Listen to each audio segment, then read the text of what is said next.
보겠습니다. 에베소서 3장입니다. 1절부터 13절까지 말씀 한 목소리로 합독하겠습니다. 1절부터 13절까지. 이러므로 그리스도 예수의 일로 너희 이방인을 위하여 갇힌 자 된 나 바울이 말하거니와 너희를 위하여 내게 주신 하나님의 그 은혜의 경륜을 너희가 들었을 터이라. 곧 계시로 내게 비밀을 알게 하신 것은 내가 먼저 간단히 기록함과 같으니 그것을 읽으면 내가 그리스도의 비밀을 깨달은 것을 너희가 알 수 있으리라. 이제 그의 거룩한 사도들과 선자들에게 성령으로 나타내시는 것 같이 다른 세대에서는 사람의 아들들에게 알리지 아니했으니 이는 이방인들이 복음으로 말미암아 그리스도 예수 안에서 함께 상속자가 되고 함께 지체가 되고 함께 약속에 참여하는 자가 됨이라. 이 복음을 위하여 그의 능력이 역사하시는 대로 내게 주신 하나님의 은혜의 선물을 따라 내가 일꾼이 되었노라. 모든 성도 중에 지극히 작은 자보다 더 작은 나에게 이 은혜를 주신 것은 측량할 수 없는 그리스도의 풍성함을 이방인에게 전하게 하시고 영원부터 만물을 창조하신 하나님 속에 감춰졌던 비밀의 경륜이 어떤 것을 드러내게 하려 하심이라. 이는 교회로 말미암아 하늘에 있는 통치자들과 권세들에게 하나님의 각종 지혜를 알게 하려 하심이니 곧 영원부터 우리 주 그리스도 예수 예정하신 뜻대로 하신 것이라. 우리가 그 안에서 그런 믿음으로 말미암아 담대함과 확신을 가지고 하나님께 나아감을 얻느니라. 그러므로 너에게 권하니 너희를 위한 나의 여러 환난에 대하여 낙심하지 말라. 이는 너희의 영광이니라. 아멘. 우리 지난 시간에 앞에 본문의 1절부터 6절을 가지고 그 비밀을 가진 자로서의 사도 바울이 자세로 그 삶 자체를 그 비밀을 위해서 썼느냐라고 하는 거. 사도 바울이 천국의 비밀을 우리에게 가르쳐 주신 그런 일들을 우리가 돌아봤습니다. 그러면서 그 천국의 비밀, 그 비밀 때문에 1절에서 이러므로 그리스도 예수의 일로 너희 이방인의 일로 갇힌 자 된 나 바울은 그랬습니다. 이 비밀의 일 때문에 자기는 갇혔다. 근데 그 갇힌 것이 그저 어떤 잘못이나 어떤 모든 환경 때문에 그러진 것이 아니고 일부러 그 비밀 때문에 잡혔다 그랬습니다. 이 신비한 사건 때문에 하나님의 부르심을 받아서 누구를 위해서? 이방인들을 위해서 스스로 갇힌 자가 되었다. 그렇게 사도 바울이 자기 자신을 자유가 된 사람과 자유를 박탈된 사람들에 대한 예는 어떻게 특별한 예를 안 들어도 우리는 그것을 잘 체험하고 또 알고 있습니다. 근데 하나님이 어떤 목적이나 하나님의 어떤 비밀을 위해서 이 세상에서 누릴 자유가 있지만은 그 자유가 아닌 하나님의 비밀 때문에 또 그 비밀을 전하기 위해 가지고 내가 가진 그 비밀이 나 혼자만 가질 것이 아니고 이방인들을 위해서 내가 그렇게 정의되었다. 그렇게 얘기를 하고 있습니다. 그러니 안에 갇힌 내가 너희를 고난의 밖으로 전하기는 쉽지가 않지요. 밖에 있는 사람이 안으로 전하는 것은 쉽지요. 그런데 이 바울은 계속해서 자기 생각하기를 2절에서 이것이 바로 하나님의 은혜로 받은 그런 직분이다. 이렇게 설명하고 있습니다. 세상에서 보면은 옥에 갇힌 자가 어떻게 그게 하나님의 은혜겠냐 이거죠. 어떻게 그 은혜로 받은 직분이 되겠느냐라고 하는 거. 근데 이거를 관리하는 거, 하나님이 내게 주신 그 은혜와 경륜을 너희가 들었지 않냐? 그러니까 내게 주신 그 은혜의 경륜, 그거를 내가 어떻게 훈련하고 어떻게 또 그 요리하여서 여러분에게 줄 것이냐라고 하는 거, 그 얘기를 해주고 있는 거예요. 그러면서 자기는 모든 것들을 세상의 것들을 다 포기했다 이거예요. 그 비밀 때문에. 그 비밀이 뭔데?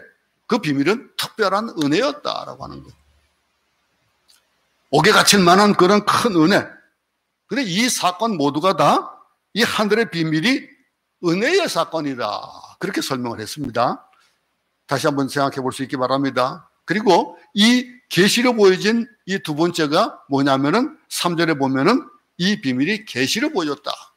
이 은혜가 계시로 나타내지는 것이 되었다. 이게 이 비밀이 하늘의 비밀로서 어떤 인간의 지혜나 총명이나 철학이나 묵상이나 선을 통해서 깨달을 수 있는 것이 아니고 바로 하늘의 것을 보여주신 그 계시, 하나님의 것으로 계시라는 것은 뭡니까? 숨겨진 것을 나타낸다는 뜻이잖아요. 그래서 이 계시에 대한 것들을 요한계시록도 그렇지만은 우리 일반 계시, 일반 세상을 통해서도 또 특별한 계시를 통해서도 이 말씀을 통해서도 우리에게 알려주시는 것. 그렇기 때문에 이 일들이 어떻게 이루어지냐 이거죠. 그럼 그 계시가 어떻게 되어지는 거냐? 근데 그거는 계시가 나타나 있지만은 일반 사람들은 잘 모른다 이거예요. 그건 모르게 나타났다 이거예요. 그게 5절에 나와 있습니다. 그의 거룩한 사도들과 선지자들에게 성령으로 나타내시는 것 같이 다른 사람의 아들들에게 알리지 아니하셨다 그랬습니다. 일반인들에게 나타나지 않은 그런 이 비밀, 이 하늘의 비밀이 어떻게 나타나냐는 거예요. 그러면서 5절에서 뭐라고 얘기합니까? 성령으로 나타나셨다 그랬습니다. 일반인들이라면, 우리도 세상 다른 사람이라면 잘 깨닫지 못할 것인데 우리에게는 깨닫는 그 비밀이 뭔지를 알려주신 것이 어떤 것을 통해서냐면 바로 성령을 통해서다 그랬습니다. 성령을 통해서 비밀을 계시해 주셨고 성령으로 우리의 둔한 머리를 깨닫게 하셨고, 그러면서 그 로마서 5장에서 성령으로 부음받은 사람들이 우리가 어떤 것들을 이룰 수 있느냐라고 하는 것, 그것이 사랑으로 또 그 힘의 여러 가지 역사적인 사건들로 그 모든 구조에 대한 것들을 로마서에서 세밀하게 설명을 해 주었습니다. 1장 후반부에서 우리가 계속해서 공부해 왔던 것, 이 하늘의 비밀, 신령한 축복에 대해서 뭐라고 했습니까? 선택받고 구속받고 이 성령으로 인치시는 성령 세례를 받은 자들, 그들은 이 비밀을 깨닫는다 이거죠. 그 비밀을 안다는 거예요. 그러니 성령으로 그것을 알아가기 때문에 우리는 성령으로 매일매일 지어져 간다, 그렇게 표현을 했습니다. 에베소서 5장 18절을 보면은 술 취하지 말라, 이는 방탕한 것이니 오직 성령의 충만함을 받으라. 그래서 우리가 성령의 충만함을 받아야 되는 이유가 그 비밀에 대한 것들을 우리가 알고 그것을 적용할 수 있고 내게 적용할 수 있는 것, 내 삶 가운데서 그것을 충만하게 이루 나갈 수 있는 것들에 대한 것들은 뭡니까? 오직 성령의 충만함 받는 것이다. 그 성령을 붙고 그래서 인치심을 받고 성령으로 지어져가는 그러한 삶이 우리 가운데 있어야 된다. 이 비밀을 깨달으라. 성령 충만하라. 이렇게 지난 시간에 마무리를 그렇게 지었습니다. 성령의 충만을 받아야 이 비밀을 알고 그 깨닫고 그 비밀이 내 것이 되어지고 내 삶 가운데서 나타난다라고 하는 겁니다. 이게 에베소 전체의 핵심이라고 그랬습니다. 이 비밀의 정체가 뭡니까? 하늘의 비밀이 뭡니까? 그게 아까 우리 찬송했던 복음이에요. 복음. 그러면 복음이 뭡니까? 그 복음의 능력을 체험했습니까? 복음을 위해서 생명을 던질 만한 용기가 있는 거예요. 그러니 바울에게는 그 용기가 있었습니다. 그 예수 그리스도 안에 감추어진 이 복음, 그게 하나님의 비밀이다라고 하는 거예요. 그러니 이제는 그 비밀이 나타났으면 뭡니까? 이제 비밀이 아닌 거예요. 그죠? 나타난 비밀, 공개된 비밀이 되어지는 거예요. 그 공개된 비밀이지만은 그거는 공개되어졌지만은 일부만, 우리 지금 유튜브 방송도 마찬가지입니다. 이 공개를 하고 하는 예배는 지금 그냥 실시간은 공개지만은 지나고 나면은 어떤 일정한 우리 성도들만 봅니다. 그것이 공개적으로 놓지 않고 있습니다. 그러면 이 비밀에 대한 것들을 우리가 깨닫고 하늘의 비밀을 알아가는 것, 그것이 누구를 위한 것이냐. 이 복음을 이제 사도 바울은 내가 누구를 위해서 이것을 쓰는 이 복음에 대한 비밀을 알리기 원하느냐라고 하는 것들이 오늘 본문에 이제 6절에 나타나는 겁니다. 6절 한번 다 같이 한번 읽어보겠습니다. 시작. 이는 이방인들이 복음으로 말미암아 그리스도 예수 안에서 함께 상속자가 되고 함께 지체가 되고 함께 약속에 참여하는 자가 됨이라 그랬습니다. 이 복음의 비밀이라 하는 것은 이방인들이 복음 안에 들어왔다는 선언이에요. 이거는 우리는 그렇게 잘 와닿지 않죠. 왜? 우리는 이방인이니까. 근데 당시의 사람들, 이 당시에 하나님의 택한 백성들에 대한 선민의식이 아주 강해 있던 그 사람들에게 있어서는 이거는 굉장히 센세이션한 일이에요. 이거는 보통 있을 수 있는 일이 아닙니다. 이방인, 그들은 이방인을 가리켜서 개 같은 존재로 여기는 정도, 그 정도였으니까. 그러니 이 소망이 없었던, 하나님 밖에 있었던, 약속 밖에 있었던 이방인들까지 복음이 전해졌다라고 하는 거. 우리는 아무렇지도 않지만은, 근데 이 택한 백성이라고 자부심을 가졌던 그들에게 우리는 별로 심각하지 않은 것들이 성경 시대로 돌아가 보면은 굉장히 큰 일이다 이거예요. 그 일을 위해서 사도 바울이 옥에 갇힐 정도로, 그 종이 될 정도로 그 일이 중요한 일이었다라고 하는 거예요. 성전만 해도 그렇습니다. 성전에 보면은 하나님의 백성과 이방인들이 들어오는 뜰이 따로 있어요. 그러니까 백성들이 따로 갈 수 있는 곳과 이방인이 가는 곳. 우리 요즘에도 차별에 대한 얘기들 굉장히 많이 하는데 그런 엄연한 차별이 있었던 거예요. 전혀 참여할 수 없었던 일들이 많던 그때에 이 메시지가 얼마나 큰 충격이었겠냐 이거죠. 아니니 우리 성이라든가 이런 변호 같은 영화를 보면은 당시에 로마에 상전이 있고 종이 있었습니다. 근데 상전과 종들이 동일하게 하나님을 고백하고 그 관계가 형제의 관계가 되어지는 것. 그건 당시에는 얼마나 정말로 큰 일이고 정말로 하늘이 무너질 만한, 바뀔 만한, 역사가 바뀔 만한 그런 일이다라고 하는 겁니다. 그런 의미에서 볼 때 사도행전에서 가장 중요한 사건이 뭐라고 볼 수 있을까요? 사도행전 10장의 사건입니다. 베드로가 이방인인 고넬료를 만난 일. 그 고넬료를 만난다. 이 유대교적인 종교가, 이 민족적인 종교가 세계적인 종교로 탈바꿈하는 그 사건. 그걸 뭐라고 했습니까? 하나님이 어찌하여 내가 선하다고 하는데 네가 더럽다고 하냐라고 할 정도. 그 정도의 일이거든요. 이렇게 이방인들을 용납하기 시작했고, 이게 세계선교입니다.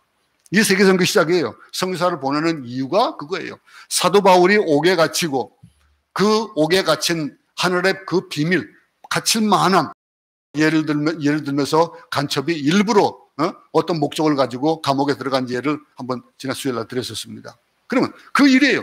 왜 그래야 되느냐? 그럴 만한 일이 뭐냐 이거. 한국 교회가 세계의 선교에 참여하는 이유가 그거예요. 내가 받은 것, 복음을 받으면은 시야가 세계적이 되어져 가는 거예요. 복음을 받으면은 변해가는 겁니다.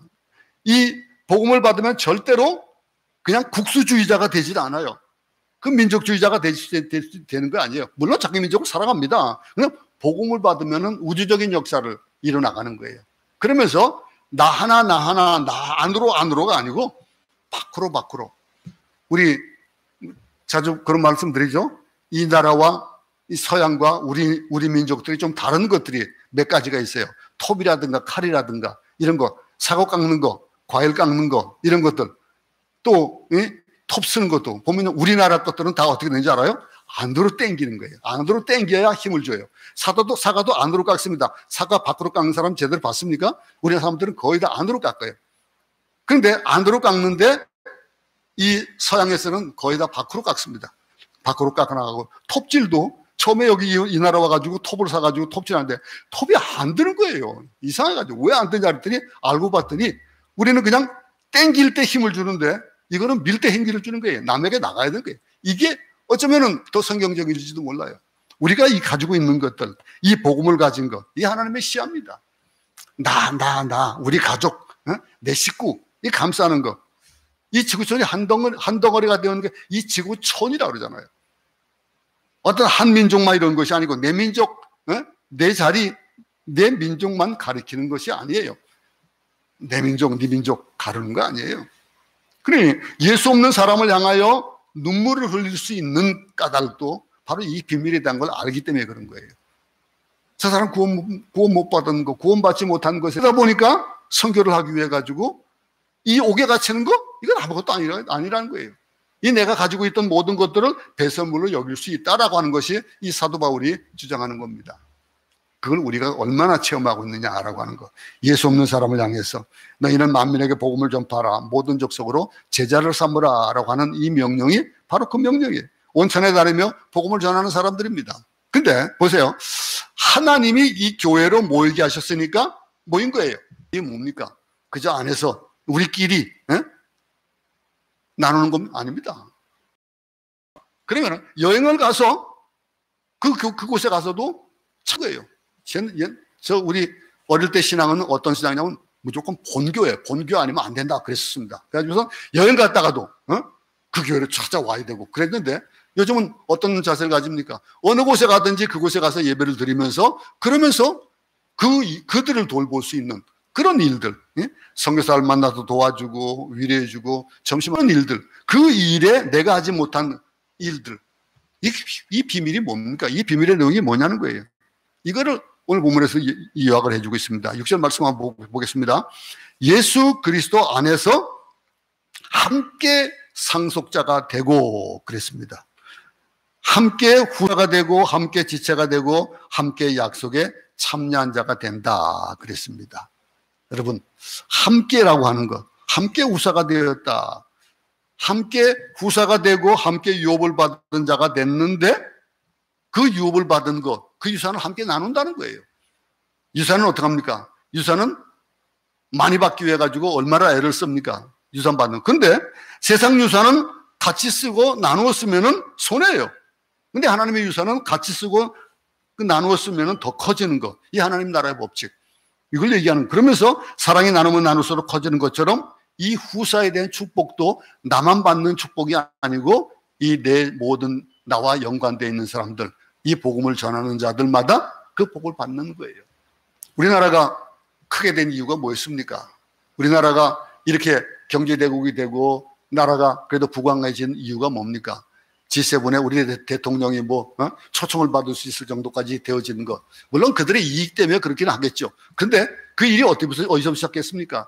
우리는 정말로 아무리 백의 민족이었지만은 정말로 무지한 사람들이었습니다. 온 세상을 다 그냥 못 들어오게 아주 막아놓고 외지인들이 못 들어오도록 대원군의 세국정치 잘 알잖아요. 그런 나라였는데 선교사들이 들어와 가지고 가르치고 문명을 깨우치고 병원을 짓고 학교를 세우고 그러면서 어떻게 했습니까? 이 나라에서 쓸만한 사람들을 데려다가 공부시켜서 그래서 개화를 시키고 그들이 또 우리나라 와서 발전시키고 이렇게 되어진 거잖아요. 이 일들이 어떻게 시작되느냐, 이 비밀의 내용 때문에 그런 거예요. 이걸 같이 나눈 거예요. 천국을 소유하게 되고 하나님의 아들이 되고 하늘에 속한 모든 신령한 것들을 우리가 소유하게 되면서 그것을 내 것으로만 만들지 않고 물이 고이면 썩는다 그러잖아요. 나눠주는 거예요. 또한 여기에 함께 후사가 되고 라고 했고 두 번째 뭐라 그랬습니까? 함께 지체가 된다 그랬습니다. 함께 지체가 된다. 한 몸 한 식구가 되었다는 겁니다. 교회는 그리스도의 몸이고 우리는 그의 지체입니다. 포도나무와 가지 같은 거예요. 제가 이 대퇴골이 이 강직성 적점 때문에 한쪽이 안 좋아가지고 두 쪽이 다 안 좋았는데 한쪽이 심해서 몇 년 전에 이 치환수를 받아서 이 인공관절을 끼웠습니다. 근데 요즘은 저를 보면 조금 안타깝죠. 오른쪽을 좀 절고 있어요. 근데 어떨 때 보면은 잘 때 보면 잠을 자다가 얼마나 아픈지 통증 때문에 깨요, 막 그냥. 그러다가 이거 어떨 때는 그런 마음이 들어요. 저 다리 좀 잘라냈으면 좋겠다. 네? 그런 생각을 할 때가 없지 않아 있는 거예요. 이 일이. 그런데 어떻게 합니까? 이 몸 내 몸이에요. 내 다리예요. 그러니 이게 아프니까 내 온몸이 아픈 거예요. 그러니 내 몸 자체가 그렇게 영향을 받는 거예요. 우리 한쪽 손이 제대로 능력을 못한다고 해가지고 저 그런 엄지 얘기했잖아요. 네? 이런 일들. 그러면은 이 연합된 것, 몸의 한 지체가 되었다라고 하는 것, 여러분들의 가정을, 여러분들의 또 우리 성도들의 그런 삶에 대한 얘기를 들을 때에 매일같이 또 슬프고 정말 같이 기도할 수밖에 없는 그런 일들이 있어지는 거예요. 응?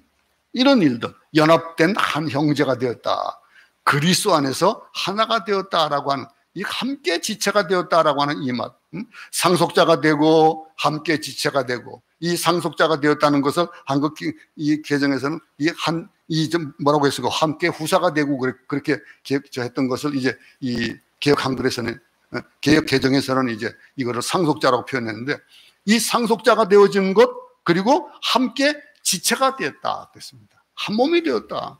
둘이 될 수 없습니다. 하나가 되었다는 건 색깔이 달라도 하나예요. 우리 교회는 많은 사람들이 한국에서 신앙생활을 하다 온 분들이 있어요. 근데 그 온 분들이 어떤 분은 성결교회에서 왔고 어떤 교회에서 장로교회에서 왔고 각자 출신이 달라요. 근데 와가지고 하나가 되어져서 그 모든 것들의 중심이 뭐예요? 예수예요. 예수 하나. 주님을 사랑하는 한 사람입니다. 한 몸입니다. 한 사람도 여기서 낙오자가 될 수가 없고 소외될 수 없고 필요 없는 자가 없다라고 하는 거예요. 그러니 나는 내세울 것 아무것도 없다. 하나님 앞에 내가 가진 것, 내가 드리고 싶은데 드릴 것이 없다 하는 사람, 그들에게도 모두 중요하기 때문에 다 한 몸으로 하나님께서 하나를 인정해 주신다라고 하는, 이 함께 지체가 되었다라고 하는 것, 이게 비밀의 두 번째입니다. 그러면요, 이 몸 밖으로 나타나면 안 되는 것들이 있잖아요. 우리 몸에는 보면요, 몸에 속에 있는 것들, 밖에 있는 것보다도 더 중요한 것들이 다 안에 있어요. 생명을 위협하는 것들은 다 안에 있습니다. 밖에 있는 거 가지고 생명이 그렇게 위협을 주지는 못해요. 물론 그럴 수 있지만, 근데 중요한 기능들이 다 있습니다. 몸 안에 있어요. 중요하기 때문에 그 몸 안에 다 감싸 있는 거예요.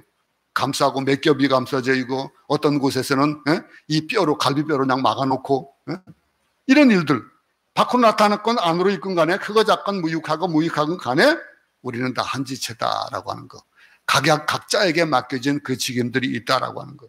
함께 또 어떤 자가 되었다 했습니까? 상속자가 되고 지체가 되고, 그리고 또 6절에 보면은 예수 그리스도 안에서 함께 이 약속에 참여하는 자가 됐다 그랬습니다. 이 6절의 말씀이 참 얼마나, 이 메시아 약속입니다. 즉 메시아의 약속이 온 이방인에게도 전파되었다라고 하는 말씀이에요. 여러분, 갈라디아서 3장 29절에 보면요, 이 약속대로 유업을 이을 자니 있습니다. 아브라함에게 주어진 그 약속이 뭐였습니까? 너로 큰 민족을 이루게 하겠다. 하늘의 별과 같이, 바다의 모래같이 그렇게 큰 민족을 이루게 하겠다라고 했던 그 약속, 그것이 대대손손이 복을 받는 그 축복에 대한 것들, 그것이 누구의 것이 되냐? 우리 것이 된다는 거예요. 우리에게 동일하게 주어졌다는 거예요. 그걸 얘기하고 있는 거예요. 그러니까 이 약속들을 수행하는 것이 누구의 사역이었습니까? 바울의 사역이었습니다. 바울의 사역이고, 이것이 곧 교회 사역의 목표가 되기도 하는 겁니다.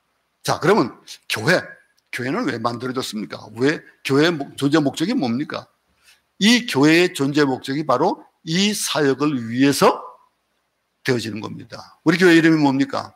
경양 선교교회입니다. 선교를 위해서 세워놓은 교회입니다. 그러니 이 비밀을 위해 존재하는 거예요. 하늘의 비밀, 곧 함께 후사가 되고, 함께 지체가 되고, 함께 약속에 참여한 자가 되는, 함께 상속이 되고, 함께 지체가 되고, 한 약속에 참여하는 자가 되는 이 축복을 나누는 사역을 위해서 바울은 스스로 그렇게 옥에 갇혔다.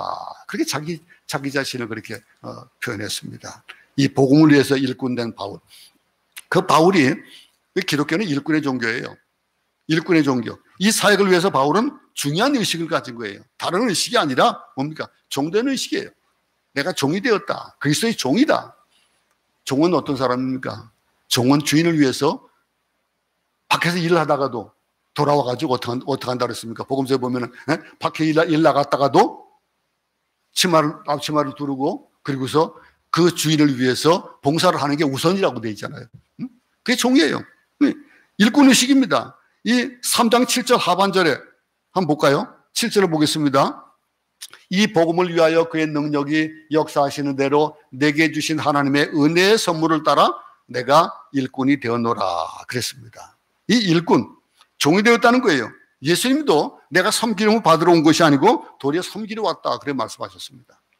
여러분, 우리는 지배하고 군림하려고 하는 것이 아니라 이 섬기러 온 그리스도인들, 그럼 그리스도인들은 어떤 형태로 존재합니까? 그 존재가 이 종으로 존재한다라고 해요. 우리나라 말로 하면 뭡니까? 모습이에요. 모습. 하나님 나라의 모습이다. 잘해줘도, 또 열심히 해도, 아니 또 못해줘도 또 열심히 해야 되고, 이 품삯이 있어도 열심히 하고 품삯이 없어도 열심히 하고, 그죠? 매어져 있으니 그냥 천직처럼 모습으로 살아가는 거예요. 그 살아가는 그 하나님 나라의 모습들의 모습, 이 사역을 위해서 종된 자로의 의식이 가장 강했던 표현이 바로 오늘 사도 바울의 복음 앞에 나는 작은 자다, 이게요. 성도 중에서 나는 지극히 작은 자다, 이런 생각을 하고 있는 겁니다. 여러분들은 어떻습니까? 어떤 생각을 하고 있습니까? 나는 어떤 존재입니까? 8절에서 그는 뭐라고 얘기합니까? 모든 성도 중에 지극히 작은 자보다 더 작은 나에게 이 은혜를 주신 것은 측량할 수 없는 그리스도의 풍성함을 이방인에게 전하게 하시고, 목적이 있는 거예요. 네? 나이 나된 것이 하나님의 은혜다 이거예요. 그러니 이 마음이 가난한 마음, 여러분 가난한 마음과 겸손한 마음은 좀 다른 겁니다. 가난하다는 마음과 겸손한 마음, 가난하다면 겸손하게 생각을 하는데 지극히 작은 자 중에 작은 자, 이 고백을 보면 굉장히 겸손해 보이잖아요. 근데 그 겸손함이 가난한 마음에서 우러날 때 이 고백이 나오는 거예요. 이것이 이런 고백을 하는데 지극히 작은 자 중에 작은 자다라고 하는 고백을 하면서 어떤 것을 군림할 수 없다 이거죠. 어떤 것들을 내년을 살았습니다. 궁정에서 살다 보니까 자기가 모든 걸 다 할 수 있는 것 같은 그런 입장이 있는 거예요. 그러니까 나가 보니까 같은 히브리끼리 싸우니까 어떻게 합니까? 왜 니들끼리 싸우냐? 또 히브리하고 애굽 사람한테 히브리인이 그 곤욕을 당하니까 어떻게 합니까? 그걸 쳐 죽여요. 이런 일들, 그 일은 어떨 때 그런 마음이 나타날까요? 내가 뭐를 할 수 있다라고 하는 거. 내가 보면 누가 이런 말을 해 그리고 하는 얘기가 많이 합니다. 이런 일들, 이 하나님의 산에 부름을 받아서 떨기스 나무 속에서 하나님의 사자를 만날 때는 어땠습니까? 나이 80이에요. 이제는 노인이 되어지고 힘이 없을 때, 그럴 때 어떻게 합니까? 모세야 모세야, 이곳은 거룩한 곳이니 내 발에서 실 벗으라, 가서 내 백성을 해방시키라. 이 음성 앞에 모세는 어떻게 했습니까? 예, 하나님. 그리고 뛰어났습니까? 예, 하나님하고 뛰어나올 수 있는 나이는 40대였을 거예요. 그가 그렇게 하나님 불렀다면 아마 정말 좌충우돌하고 뭐든지 할 수 있을 것 같은 그런 거였습니다. 자신만만했던 일은 40년 전의 일입니다. 근데 지금은 안 그랬습니다. 낮출 대로 낮추고 자신은 아무것도 아니라는 생각을 할 그때에 주님, 나는 못합니다. 다른 사람 보내주세요. 나는 못해요. 사람 잘못 봤습니다. 하나님, 다른 사람 시키세요. 그랬어요. 그러니까 하나님 어떻게 합니까? 4번씩이나 계속해서 말씀하셨어요. 그러니까 나중에는 뭐라 합니까? 아이고, 나는 입이 둔해가지고요. 네 형이 아론이 있지 않냐? 이 하나님 앞에서 파멸된 마음, 죽은 마음, 아무것도 할 수 없다고 느끼는 마음, 그럴 때 하나님이 들어쓰셨잖아요. 우리는 어떤 마음을 가지고 살아갑니까? 내가 할 수 있지 않습니다. 하나님 그냥 뒷짐지고 가만히 보고 계실 거예요. 이 마음이 또 누구에게 있었어요? 이사야에게도 있었습니다. 이사야는 어땠습니까? 우시아 왕의 성전에서 죽던 때에 무릎 꿇고 기도할 때에 하나님의 옷자락에 나타났습니다. 그룹들이 나타났습니다. 그래서 이사야가 하나님의 임재 앞에서 뭐라고 했습니까? 내가 죽게 되었다 이거죠. 화로다. 내가 죽게 되었도다. 망하게 되었도다. 그랬습니다. 제단 숯불로 내 입술을 지지소서 그랬습니다. 자기가 하나님 앞에 죽는 마음, 죄악이 하나님의 거룩 앞에서 완전히 깨어지는 경험, 내가 아무것도 할 수 없다라고 하는 거, 나는 죄인이라는 걸 깨달을 때 그때에 하나님께서 역사하시는 거예요. 베드로도 보세요. 베드로 어떻게 했습니까? 뭐 능력이 있는 사람 아니에요? 고기잡이로. 그래도 잔뼈가 굵은 사람인데 고기를 잡으러 갔는데 고기를 하나도 못 잡았어요. 못 잡고 돌아와가지고 그물 깃고 있을 때 주님이 나타났습니다.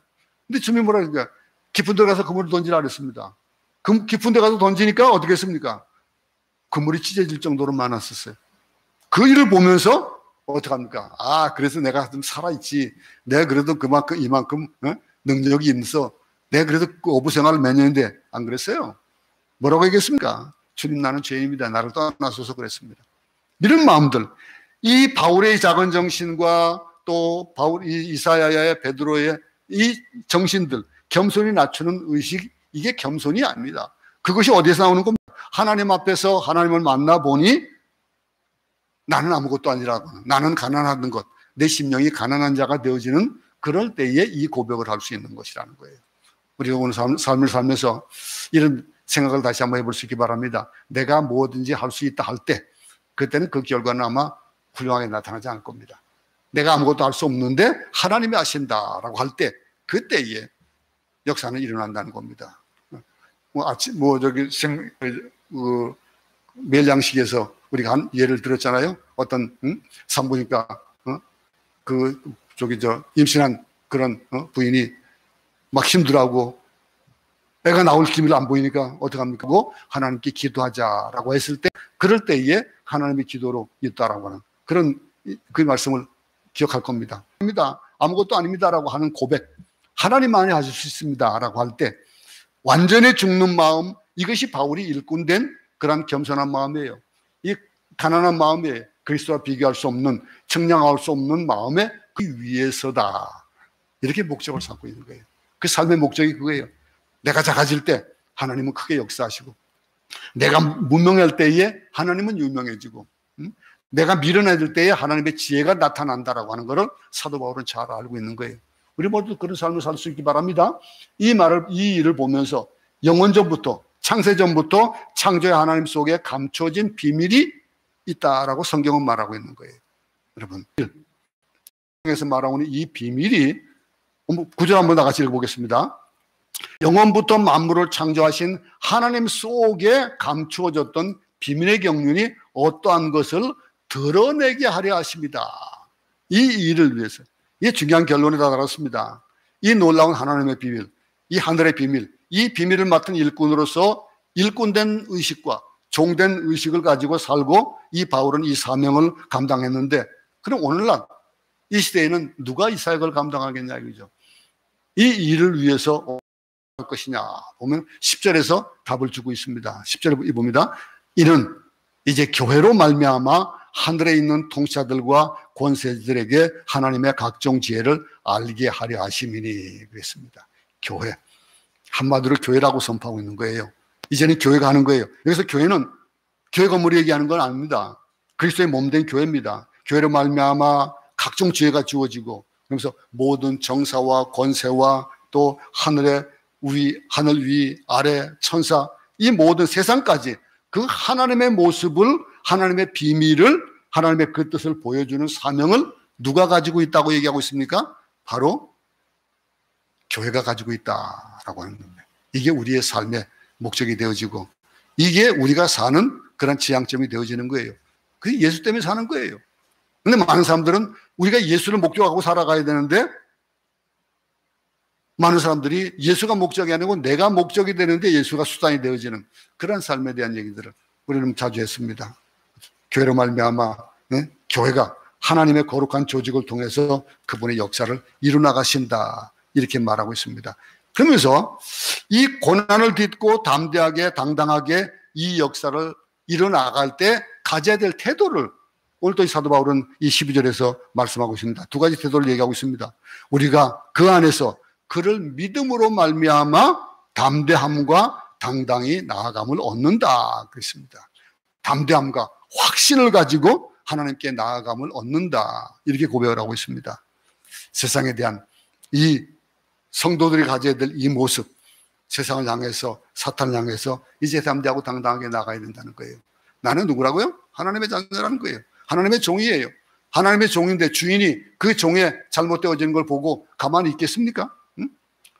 이 세상을 향해서 담대하게 나가는, 당당하게 나가는, 고개를 떨구지 말고, 어깨를 늘어뜨리지 말고 그냥 나가는 거예요. 담대함이라는 것은 뭡니까? 용기와 자유와 대담함, 담담함, 아주 당당한 것을 이해하고 있는 거예요. 우리의 삶이 이런 당당한 삶이 되기 바랍니다. 우리에게 주어진 것, 사도 바울에게 옥에 갇히면서까지 그 비밀을 알게 하기 위해서 우리가 알려준 그 비밀, 하늘의 복음을 가진 자로서, 이 비밀을 가진 자로서 우리가 할 수 있는 일, 이 세상을 살아가는 일, 하나님께 속한 이런 놀라운 하늘의 유업을 나누고 지체가 되고 약속을 붙잡고 이 비교할 수 없는 그리스도의 부활을 소유한 자로서 사는 삶, 3일의 삶을 또 이렇게 살아갈 수 있기 바랍니다. 그래서 몸된 교회를 통해서 이 세상을 향해서 아주 담대하게 당당하게 나아갈 수 있기 바랍니다. 그건 결코 교만이 아닙니다. 이 교만이 아니고 오늘 본문이 보여주는 전제적인 글입니다. 마지막 13절 한번 보고 마치겠습니다. 그대로 13절에 보면은 사도 바울은 사랑하는 성도들 이렇게 말합니다. 내가 받은 고난 때문에 염려하지 말라. 내가 받은 고난은 너희가 그렇게 염려하고 걱정할 것이 아니고 그 고난은 너희의 영광이다, 이렇게 표현하고 있는 겁니다. 너희를 위한 나의 여러 환난에 대하여 낙심하지 말라. 이는 너희의 영광이니라, 이렇게 사도 바울은 얘기하고 있습니다. 로마서 8장 18절 말씀에는 현재 받는 고난은 너희가 장차 받을 영광에 좋게 비교할 수 없다, 그렇게 또 설명을 했었습니다. 여러분, 고난을 두려워하지 말기 바랍니다. 어려움 속에서 우리가 받은 이 비밀이 얼마나 귀한 것인지, 이 비밀의 삶을 살아가는 우리가 어떤 자세를 가지고 살아야 되느냐, 우리가 종되기 위해서 그 복음을 위해서 종될 수 있는 방법은 뭐예요? 옥에 갇히는 거예요. 내가 누릴 수 있는 것들 다 누리지 않고 다 내어놔도 하나도 아깝지 않은 그런 것이 바로 그리스도의 종된 자세가 되어지는 겁니다. 이 한 주간도 남은 날들 당당하게 그리스도의 복음을 가지고 비밀을 가진 자로서 이 비밀을 나누는 그런 삶에 우리 모두가 사용될 수 있기를 간절히 소원합니다. 하나님 아버지, 이 비밀이 우리에게 주어졌는데 함께 후사가 된다, 함께 상속자가 된다고 그랬습니다. 그리고 함께 지체가 약속에 참여하는 자가 되어졌는데 이 사역을 위해서 바울은 스스로 일꾼으로서 잡힌 자가 되어졌고 자유를 내어놓고 그랬습니다. 오늘날 우리는 이 사도 바울이 얘기하기를 이 일을 우리 교회가 이 일을 해야 된다 그랬습니다. 교회 한 지체된 우리로서 이 모든 사명들이 우리에게 부여해 주는 것인 것을 다시 깨닫게 하시니 하나님 고맙습니다. 이 사명을 가지고 이 교회로 말미암아 10절에 말했던 이 교회로 말미암아라는 이 단어를 우리가 꼭 붙잡고 남은 날들을 살아가며 승리할 수 있도록 주님 도우시옵소서. 예수님 이름으로 기도드렸습니다. 아멘. 하늘에 계신 우리 아버지여, 이름이 거룩히 여김을 받으시오며 나라에 임하옵시며 뜻이 하늘에서 이룬 것 같이 땅에서도 이루어지이다. 오늘 우리에게 일용할 양식을 주옵시고 우리가 우리에게 죄진 자를 사하여 준 것 같이 우리 죄를 사하여 주옵시고 우리를 시험에 들게 하지 마옵시며 다만 악에서 구하옵소서. 나라와 권세와 영광이 아버지께 영원히 있사옵나이다. 아멘.